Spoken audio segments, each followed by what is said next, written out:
الحمد لله نحمده ونستعينه ونستغفره ونؤمن به ونتوكل عليه ونعوذ بالله من شرور أنفسنا ومن سيئات أعمالنا من يهده الله فلا مضل له ومن يضلل فلا هادي له ونشهد أن لا إله إلا الله وحده لا شريك له ونشهد أن محمدا عبده ورسوله وصلى الله تعالى على خير خلقه محمد وعلى آله وأصحابه وأزواجه وبارك وسلم تسليما كثيرا كثيرا. أما بعد فأعوذ بالله من الشيطان الرجيم. بسم الله الرحمن الرحيم. اقرأ باسم ربك الذي خلق.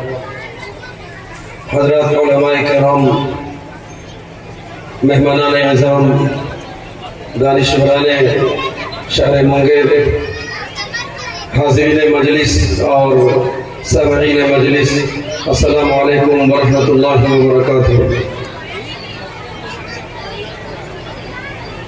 آج کا یہ پروقار اجلاس کی جو بنا ڈالی گئی اور اس کی بنیاد اور اس کا مقصد آپ تمام حضرات وہ چنگے بینر سے حاصل کر سکتے ہیں اور سمجھ سکتے ہیں. ایک ایسا موضوع ہمارے لیے اس ناچیز کے لیے منتخب کیا گیا ہے جو ایک دائمی موضوع ہے. ایک موضوع وہ ہوتا ہے جو ملک کے حالات کے تناظر میں منتخب کیے جاتے ہیں، سماج کی نبازی کرتے ہوئے منتخب کیے جاتے ہیں، لیکن ایک ایسا عنوان اور ایک ایسا موضوع جو دائمی ہے اور آفاقی ہے، ایک یونیورسل ٹروتھ ہے کہ تعلیم کی سرگرمی اور اس کا مفقود ہو جانا اور اس کا برا انجام پانا اور سماج میں بگاڑ اور فساد پیدا ہونا.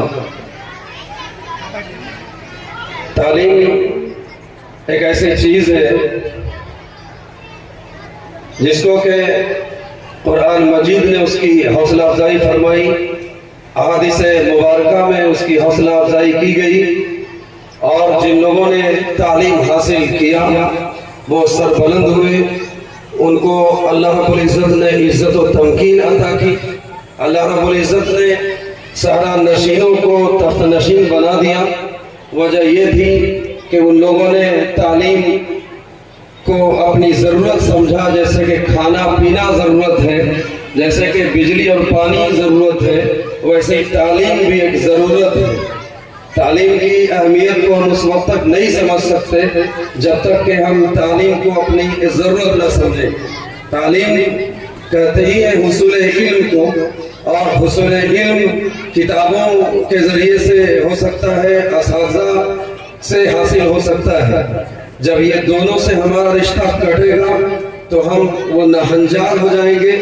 اور پھر اسی دور میں پلٹ کر واپس ہو جائیں گے جہاں کے قتل و غارت گری، لوٹ مار، چوری ڈکیتی کو باعث فخر سمجھا جاتا تھا. لیکن یہ امت اور امت مسلمہ کہ نبی محمد عربی صلی اللہ علیہ وسلم جو ایک آفاقی نبی ہے، یونیورسل نبی ہے، سب کے لیے رحمت ہے، انہوں نے ان پر اللہ رب العزت نے یہ نازل فرمایا، بنیاد ڈالی، اقرأ باسم ربک الذی خلق. جس امت کی بنیاد اقرأ سے ہو، وہ امت اگر عملی طور پر اس کا انکار کر دے یا اس کو چھوڑ دے تو انجام اس کا بہت برا ہو رہا ہے اور ہوگا. ظاہر بات ہے کہ جس کی بنیاد اقرا پر رکھی گئی ہو اور جس کی بنا اقرا پر ڈالی گئی ہو، اور اللہ رب العزت نے قرآن مجید میں بار بار اس کو دہرایا ہو، الگ الگ فقرے میں، الگ الگ زاویے میں، الگ الگ انداز میں، کہ کہیں پر